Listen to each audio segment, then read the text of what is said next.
Continuamos en la UNED y estamos hablando de historia de las religiones del mundo. En concreto, estamos hablando del zoroastrismo. La justicia, según el Avesta, la justicia era inseparable de la sinceridad. A causa de ello, Arsat o Astat, el Yazata que presidía la sinceridad, se asociaba constantemente con Rasu, el Yazata patrón de la justicia. Cuando el día del juicio, cuarto, luego de la muerte, el alma del difunto era juzgada por Meher Dabar, este dispensador de la justicia póstuma era asistido por dos colaboradores, Astat y Rasu. A causa de uno de ellos, los zoroastrianos invocaban de este modo a Rasu en sus rezos cotidianos. Invocamos la palabra pronunciada con sinceridad. Invocamos la justa obediencia. Invocamos la noble rectitud. Invocamos las palabras que comunican fuerza y dignidad viriles. Invocamos la paz que da la victoria. Invocamos la verdad que extiende en el mundo la prosperidad y que es la característica principal de la región magdaleniana. Invocamos a Rasu, el superlativamente sincero. Parece que invocar virtudes era lo lógico y lo generoso, pues el que es virtuoso lo es en favor de todos, mientras que invocar divinidades, esperando que favorezcan al que reza, además de inútil, lo egoísta, lo interesado. La verdad, un discurso enunciado según la verdad, dice el Sarojas Hadohit, es el más victorioso en la asamblea. Los Gatas, declarando que el testimonio verídico y la justicia agradan a Dios, exhortan a los devotos a cultivar la virtud de la imparcialidad y la de la justicia. Otra prescripción del mismo tipo, militad, para sostener vuestra causa empleando medios leales hasta con vuestros enemigos. La justicia era de tal modo estimada que un juez justo e imparcial era declarado santo y comparado a Uramadda y a los Amesas Spentas, mientras que el injusto era asimilado a Harimán y a los Daevas. Asimismo, según el Mikonehar, buen gobierno es aquel cuyas intenciones y actos están destinados a hacer prosperar la ciudad y a evitar la miseria. Lo que se consigue abrogando reglamentos injustos y promulgando otros justos e imparciales. El Meherjat empieza mediante las exhortaciones siguientes prescribiendo la fidelidad a los compromisos adquiridos.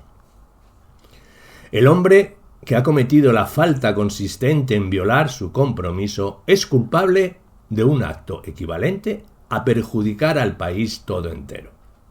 Por consiguiente, no rompas un pacto que te obliga, ora lo hayas establecido mediante un azo o una darvan, pues tanto uno como otro son votos que obligan. De modo semejante, el Yasna insiste sobre la fidelidad en lo que afecta a librarse de deudas y compromisos. En toda ocasión y circunstancias es preciso pagar las deudas a aquellos con los que las ha contraído en virtud de un pensamiento verdadero, palabra verídica e intención sincera. Justicia, rectitud, honradez. No creo que haya medio mejor de ser piadoso, ni religión mejor que la que tal aconseja. Los parsis tienen fama de ser perfectamente honrados y rectos en sus tratos y compromisos.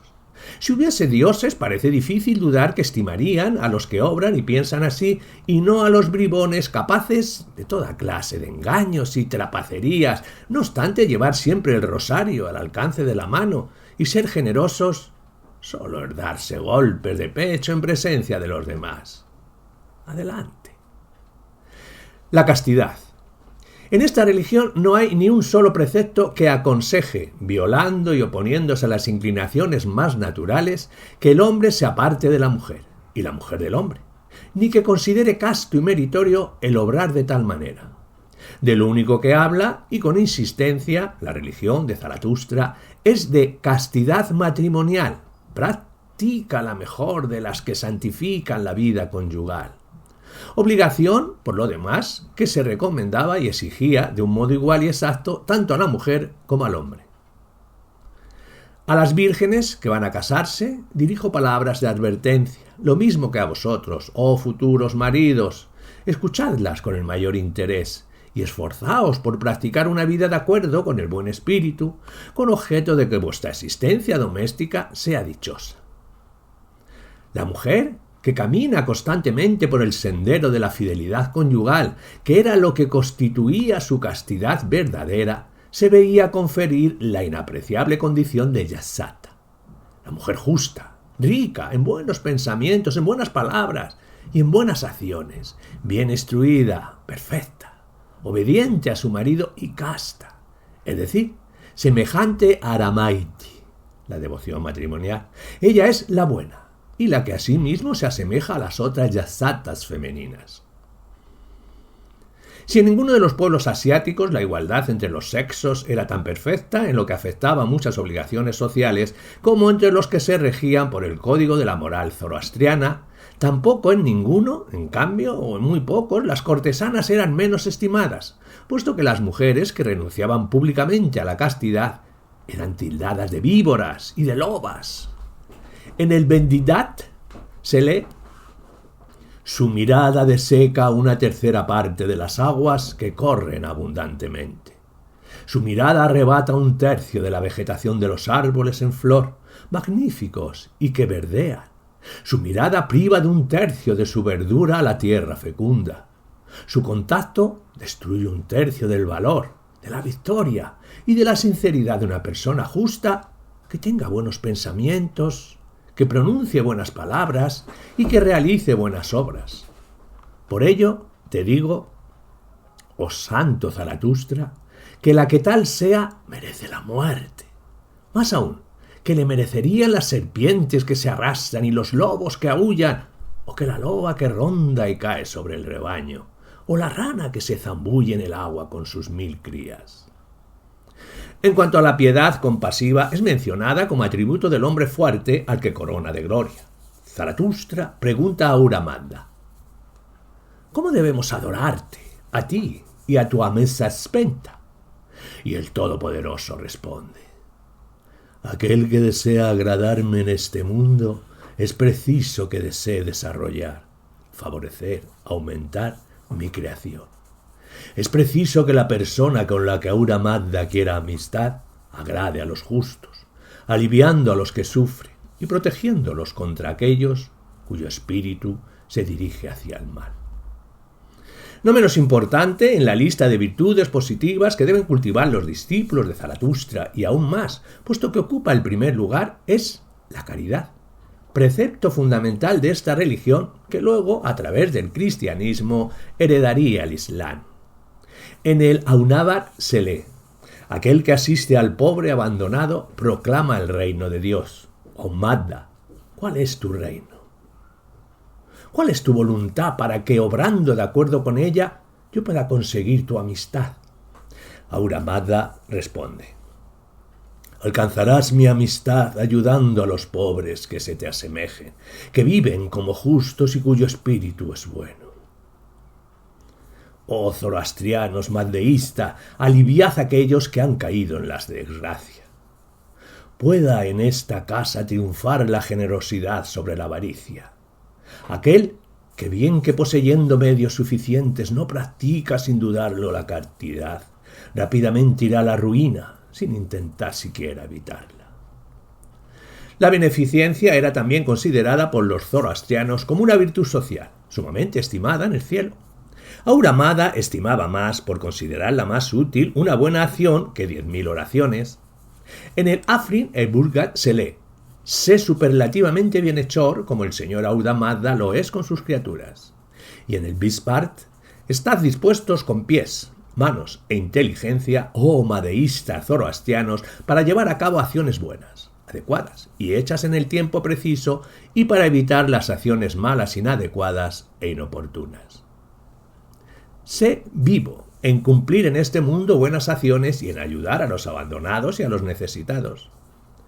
Para que se tuviera siempre presente esta obligación de obrar bien y de ayudar a los demás, por la noche convenía, como aconsejaría luego Pitágoras, hacer examen de conciencia repasando en la memoria lo ejecutado durante el día, preguntándose: ¿cuántas buenas acciones he realizado hoy? ¿Cuántas soy capaz de cumplir? ¿Cuántas malas acciones he cometido? ¿Cómo puedo abstenerme de pecar? Todo lo anterior, rectitud, justicia, castidad, beneficencia e incluso la piedad y la caridad están enfocadas en la religión zoroastriana en un sentido que tiene más de puramente social que de religioso. Ahura Mazda quiere que los que le siguen sean así, puesto que él mismo, al solicitar el auxilio de los hombres para luchar contra el mal que llena la tierra, mira más a esta y a los hombres que en ella viven que a él y al cielo. Pero además, esta religión esencialmente práctica insiste particularmente sobre la laboriosidad, la iniciativa individual, la agricultura, la ganadería y la dignidad del trabajo. Es decir, que del mismo modo que era un axioma del zoroastrismo, el vale más una buena acción que 10.000 oraciones, era otro, no hay oración comparable al trabajo honrado. O sea que lo que en todas partes ha tenido que hacer, el buen sentido, luchando con fanatismos indefendibles, ociosidades orantes y parasitismos disfrazados o disimulados, bajo una equívoca capa de santidad, todo esto quedó evitado en el zoroastrismo, haciendo comprender que no había piedad ni manifestación religiosa con verdadero valor distinto del trabajo y de estimularse uno a sí mismo a ser hombre y a ganar con el sudor de su frente lo que luego se llevaría a la boca. Cuando el trigo crece, los demonios son cogidos por el espanto. Cuando los gérmenes se han abierto, los demonios tosen. Cuando se ven los tallos, los demonios vierten torrentes de lágrimas.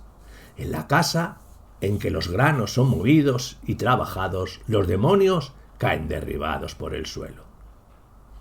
La caridad, ya alabada, no consistía simplemente en aliviar la miseria y satisfacer las necesidades materiales de aquellos que lo necesitaban, sino que había que llenar también sus lagunas intelectuales, morales y espirituales.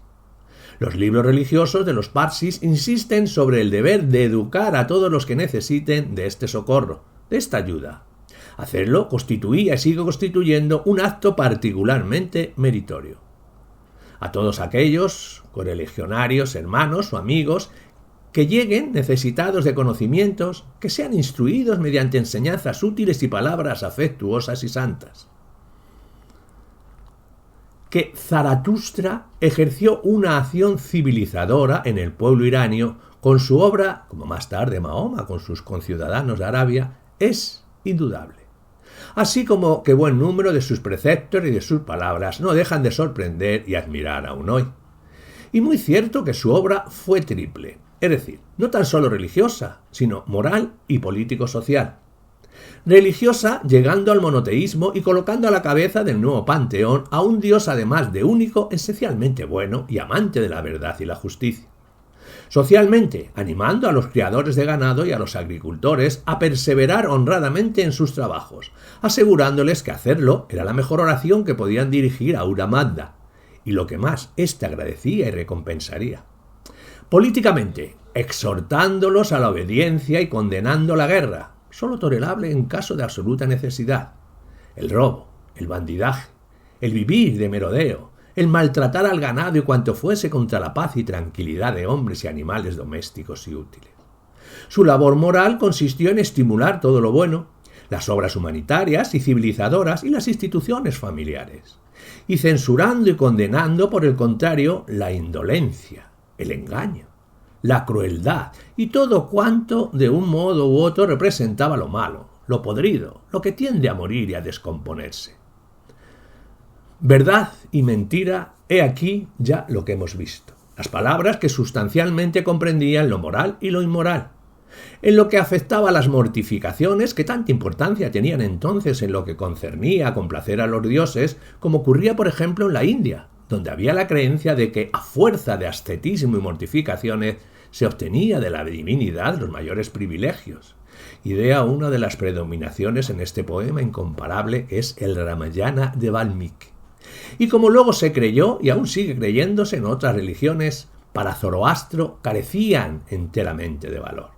Es más, eran no sólo inútiles, pues un dios inteligente como Ahura Mazda jamás hubiera podido encontrar acertado que alguien en la tierra, en vez de trabajar y ser útil a sí mismo y a los demás, perdiese el tiempo mortificando su cuerpo, pretendiendo serle grato mediante oraciones, no solamente inútiles y perdidas apenas pronunciadas, sino perjudiciales, puesto que contribuían a debilitar a aquellos que tanto convenía que contasen con fuerza para oponerse al mal dominante, único verdadero medio de agradar al gran Dios. En cambio, Zaratustra no se oponía precisamente porque sabía cuán fácil era pecar, ni al arrepentimiento ni a la penitencia. La confesión de los pecados, el patet, volvía meritorios los pensamientos, las palabras y las acciones malas. En la religión del Estado, el celo en la observación de los preceptos y prescripciones culturales era vigorosamente estimulado mediante el látigo. Pero esto no por prescripción de Zaratustra, sino de los magos, alteradores de su religión, que como luego otros maestros, por desgracia, estimaban sin duda ellos no que la letra, pero sí la fe, se podía hacer entrar en los que carecían de ella a base de golpes.